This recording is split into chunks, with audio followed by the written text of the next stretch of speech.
रणछोड़दास रबारी का जन्म सन 1901 में पाकिस्तान में स्थित एक छोटे से गांव पिथापुर में हुआ था। यह गांव भारत के गुजरात राज्य के बनासकांठा जिले के निकट भारत और पाकिस्तान की सरहद पर स्थित है। इनकी माता का नाम नाथिमा और पिता का नाम सावाभाई था। इनकी बहुत छोटी उम्र में ही इनके पिता का देहांत हो गया था, जिसके बाद इनकी माता सावाबाई ने ही इनकी देखभाल की। 1901 में रणछोड़दास रबारी के जन्म के समय इनका गांव बहुत संपन्न हुआ करता था। उस समय इनका गांव वृहद भारत के अंतर्गत आता था, क्योंकि उस समय तक भारत और पाकिस्तान का बंटवारा नहीं हुआ था। रणछोड़दास रबारी भी एक संपन्न परिवार से थे। गांव में उनके पास कई 100 एकड़ जमीन और सैकड़ों पशु जैसे गाय, भैंस, ऊंट, भेड़, बकरी आदि थे। उनका गांव थार के रेगिस्तान के अंतर्गत आता था। वहां सब तरफ बालू के रेतीले टीलों के अलावा कुछ नहीं था, इसलिए वहां खेती नहीं की जा सकती थी। इसलिए उनका परिवार और गांव के सभी लोग पशुपालन करके ही अपना जीवनयापन किया करते थे। इसलिए बालक रणछोड़दास भी बचपन से ही पशुओं के बीच ही रहा करते थे। बचपन से ही पशुओं के बीच रहने के कारण रणछोड़दास रबारी ने ऐसी तकनीकें विकसित कर ली थी, जिससे वे रेगिस्तान की रेत पर इंसान और पशुओं के पैरों के निशान देखकर समझ जाते थे कि कोई व्यक्ति या पशु यहाँ से कितनी देर पहले गुजरा था और अभी वह कितनी दूर तक गया होगा। पैरों के निशान देखकर वह यह भी बता सकते थे कि यह निशान किसी आदमी के हैं या किसी महिला के। वे ऊंटों के पैरों के निशान देखकर बता सकते थे कि ऊंट पर कितने लोग सवार हैं और ऊंट पर कितना वजन लादा गया है। उनकी तकनीक इतनी विकसित थी कि वह रेत पर पैरों के निशान देखकर यह तक बता सकते थे कि किसी आदमी या पशु की उम्र और वजन क्या रहा होगा।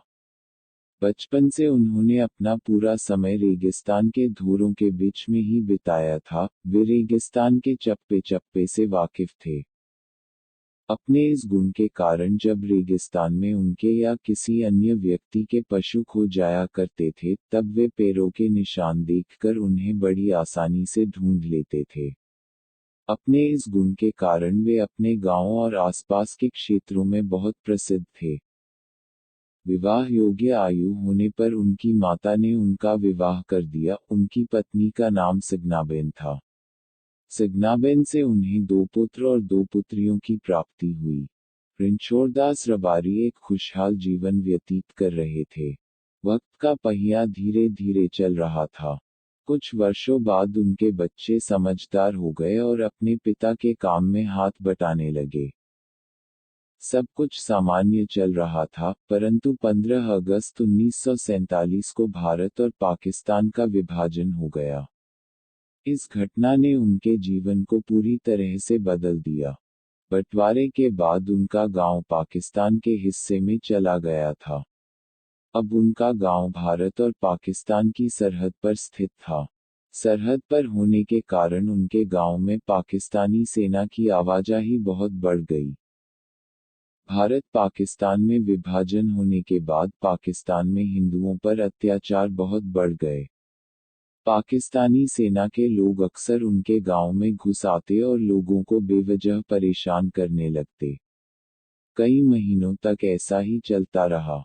एक दिन रणछोड़दास रबारी के घर में पाकिस्तानी सेना के 3 सैनिक घुस आए और उनकी पत्नी और बच्चियों से छेड़छाड़ करने लगे।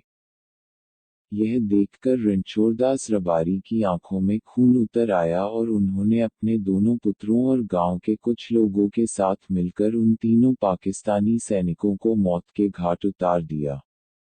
उसी दिन उन्होंने पाकिस्तान छोड़कर भारत में बसने का निश्चय कर लिया।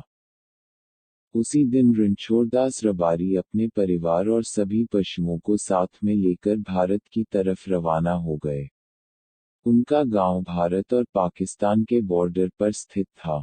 उस समय बॉर्डर पर इतना अधिक पहरा नहीं होता था, इसलिए उस समय लोग बड़ी आसानी से इधर से उधर आया जाया करते थे। कई घंटे चलने के बाद रणछोड़दास रबारी और उनका परिवार पाकिस्तान में स्थित अपने पैतृक घर को छोड़कर भारत के गुजरात राज्य के एक गांव में आकर बस गए। भारत में आने के बाद वे लोग पाकिस्तानी सेना से तो बच गए थे, पर यहाँ भारत में उनके पास रहने का कोई ठिकाना नहीं था। कुछ दिन उन्होंने यूं ही खुले आसमान के नीचे बिताए। उसके बाद उनका परिवार रेगिस्तानी जमीन पर एक झोपड़ी बनाकर रहने लगा। इसके बाद कई महीनों की मेहनत से उन्होंने एक मिट्टी का घर भी बना लिया। अब उनका जीवन कुछ हद तक सामान्य हो गया था, वे पहले की ही तरह पशुपालन करके अपना जीवन यापन करने लगे। रणछोड़दास रबारी और उनके परिवार को पाकिस्तान में स्थित अपने पैतृक घर की बहुत याद आती थी। उसे छोड़कर आना उनके लिए आसान नहीं था, परंतु उन्हें तो बस इसी बात की खुशी थी कि भारत में आकर उनका परिवार अब सुरक्षित था। यहाँ भारत में भी कुछ लोग रणछोड़दास रबारी को बहुत अच्छी तरह से जानते थे, क्योंकि कुछ समय पहले तक यह पूरा इलाका एक भारत देश के ही अंतर्गत आता था। भारत में आने के बाद रणछोड़दास रबारी ने अपनी विलक्षण प्रतिभा से अपने आसपास के लोगों की भी बहुत मदद की। जब भी उनके पशु रेगिस्तान में कहीं खो जाते तो रणछोड़दास रबारी रेत में उनके पैरों के निशान देखकर उन्हें तुरंत ढूंढ लेते।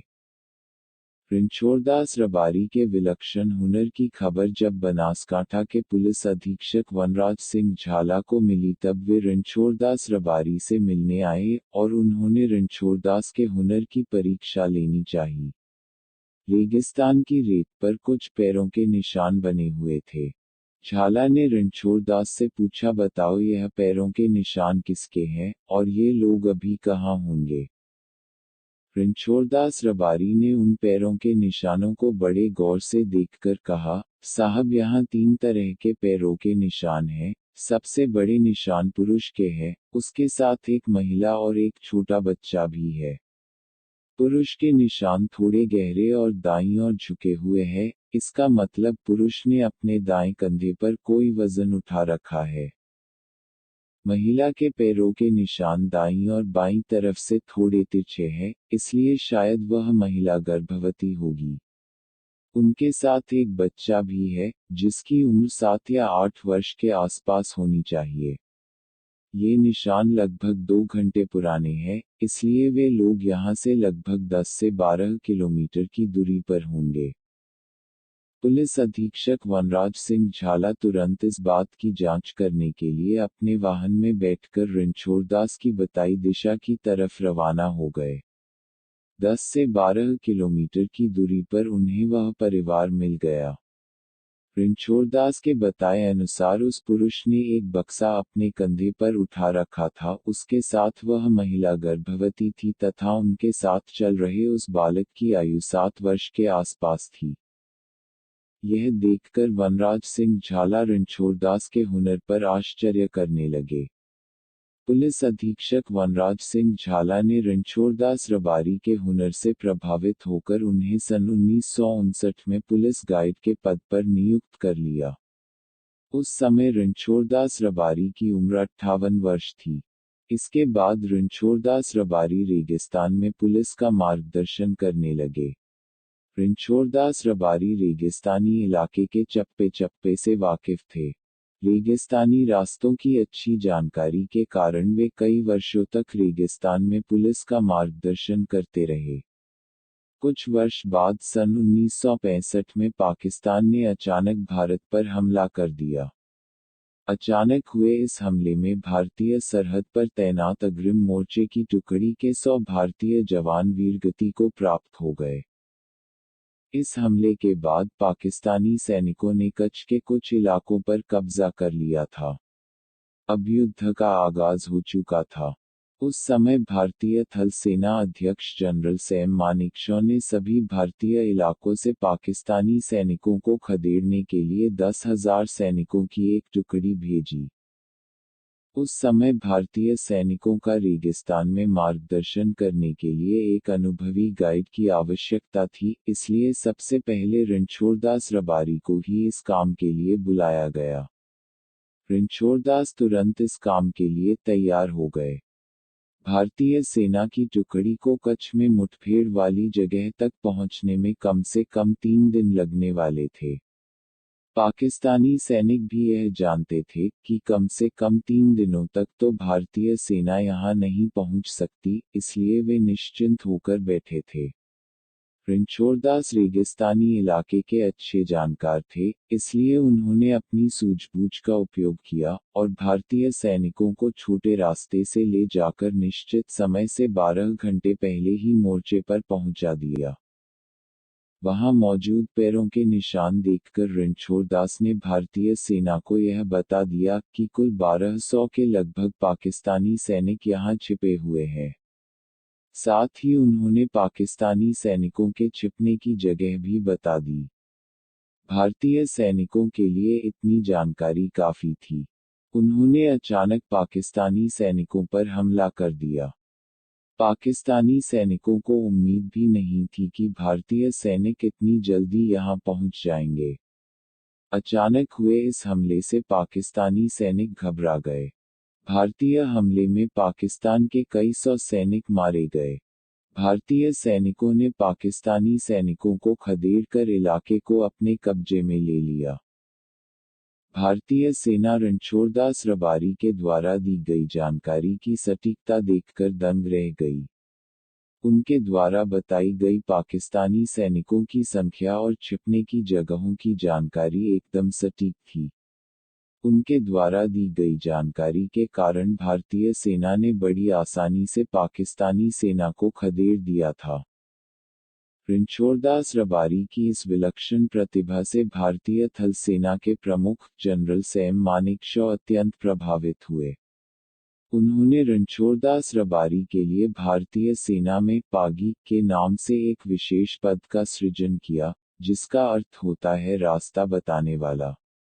इसके बाद जनरल सैम मानेकशॉ रणछोड़दास रबारी को रणछोड़दास पागी के नाम से बुलाने लगे। अब रणछोड़दास पागी भारतीय सेना में शामिल होकर सेना का मार्गदर्शन करने लगे। कुछ वर्ष बाद सन 1971 में भारत और पाकिस्तान में फिर से युद्ध छिड़ गया। पाकिस्तान ने अचानक सीमावर्ती क्षेत्रों पर भारी गोलाबारी करना शुरू कर दिया। भारतीय सेना को मोर्चे पर रसद और गोला बारूद की कमी होने लगी। उस समय रणछोड़दास पागी ने मोर्चे पर सेना को गोला बारूद और रसद पहुंचाने में बहुत मदद की। इस युद्ध में कई पाकिस्तानी जासूस और सैनिक भारतीय सीमा में प्रवेश कर गए और वे छिपकर भारतीय सैनिकों पर हमला करने लगे। पाकिस्तानी जासूस भारतीय सैनिकों की हर गतिविधि पाकिस्तान भेजने लगे, जिससे भारतीय सेना को बहुत नुकसान होने लगा।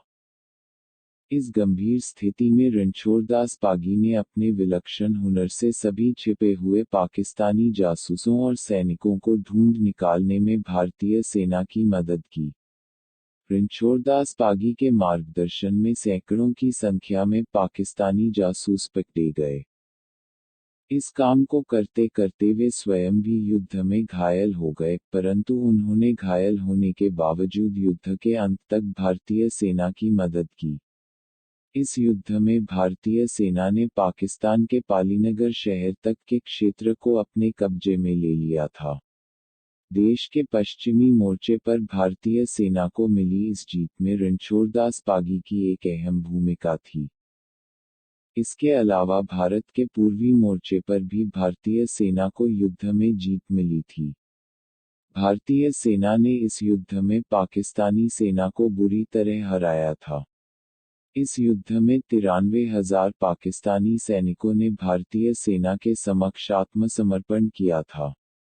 इस युद्ध के बाद भारतीय सेना ने पूर्वी पाकिस्तान को पाकिस्तान से अलग करके एक नया देश बना दिया था, जिसका नाम बांग्लादेश रखा गया। 1971 युद्ध के बाद जनरल सैम मानेकशॉ रणछोड़दास पागी के हुनर के कायल हो गए। उस समय जनरल मानेकशॉ बांग्लादेश में थे। उन्होंने ढाका से आदेश दिया कि पागी को बुलाओ, आज का डिनर मैं पागी के साथ ही करूंगा। जनरल के आदेश पर पागी को लेने के लिए तुरंत एक हेलीकॉप्टर रवाना किया गया। रणछोड़दास पागी के ढाका पहुंचने पर जनरल मानेकशॉ ने पाकिस्तान पर जीत की खुशी में एक भव्य पार्टी का आयोजन किया। इस युद्ध के बाद जनरल मानेकशॉ ने रणछोड़दास पागी को खुद अपनी तरफ से 300 रुपए का इनाम दिया था। जनरल मानेकशॉ रणछोड़दास पागी को one man army at desert front के नाम से बुलाते थे। 1965 और 1971 के युद्ध में रणछोड़दास पागी के योगदान के लिए उन्हें संग्राम पदक, पुलिस पदक और समर सेवा पदक देकर सम्मानित किया गया। 1971 के युद्ध में जीत के बाद जनरल सैम मानेकशॉ को फील्ड मार्शल के पद पर पदोन्नत किया गया। फील्ड मार्शल 5 स्टार धारण करने वाले जनरल होते हैं। फील्ड मार्शल कभी भी अपने पद से रिटायर नहीं होते, वे आजीवन अपने पद पर बने रहते हैं। 1971 के युद्ध के बाद भी रणछोड़दास पागी रेगिस्तान में सेना का मार्गदर्शन करते रहे। उन्होंने अपने जीवन काल में कई पाकिस्तानी घुसपैठियों को धर दबोचने में सेना की मदद की। उनके रहते थार के रेगिस्तान में कोई पाकिस्तानी घुसपैठिया अधिक दिनों तक छिपा नहीं रह सकता था। रणछोड़दास पागी के हुनर के कारण पाकिस्तानी सेना इतनी अधिक परेशान हो चुकी थी कि उन्होंने रणछोड़दास पागी के सिर पर 50,000 रुपयों के इनाम की घोषणा कर दी थी। Field marshal Sam Manekshaw Ranchhoddas Pagi को अपना मित्र मानते थे। वे अपने जीवनकाल में कई बार रणछोड़दास पागी से मिलने आया करते थे। सन 2008 में भारतीय सेना के प्रथम फील्ड मार्शल सैम मानेकशॉ का निधन हो गया। कहा जाता है फील्ड मार्शल अपने अंतिम समय में भी रणछोड़दास पागी को याद कर रहे थे। फील्ड मार्शल सैम मानेकशॉ की मृत्यु के बाद अगले साल सन 2009 में रणछोड़दास पागी ने 108 साल की उम्र में भारतीय सेना से स्वैच्छिक सेवानिवृत्ति ले ली। इसके बाद 2013 में भारत के इस निराले सैनिक ने हमेशा के लिए दुनिया को अलविदा कह दिया।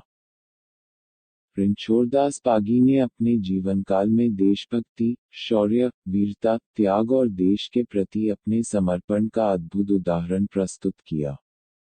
वे भारत के ऐसे पहले नागरिक थे जिन्हें कोई सैन्य सम्मान दिया गया था। उनके जैसी विलक्षण प्रतिभा के धनी लोग विरले ही होते हैं।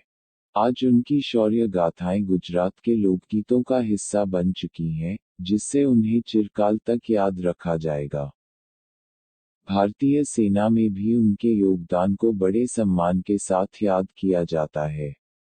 उनके सम्मान में गुजरात में कच्छ बनासकांठा अंतर्राष्ट्रीय सीमा के पास स्थित सुईग्राम की बीएसएफ बॉर्डर पोस्ट को रणछोड़दास पोस्ट नाम दिया गया है, तथा वहां पर उनकी एक मूर्ति भी स्थापित की गई है। भारतीय सेना के इतिहास में ऐसा पहली बार किया गया कि किसी नागरिक के नाम पर सेना की पोस्ट का नाम रखा गया हो। आज रणछोड़दास रबारी, जिन्हें रणछोड़दास पागी के नाम से जाना जाता है, भारतीय सेना के इतिहास में हमेशा के लिए अमर हो चुके हैं।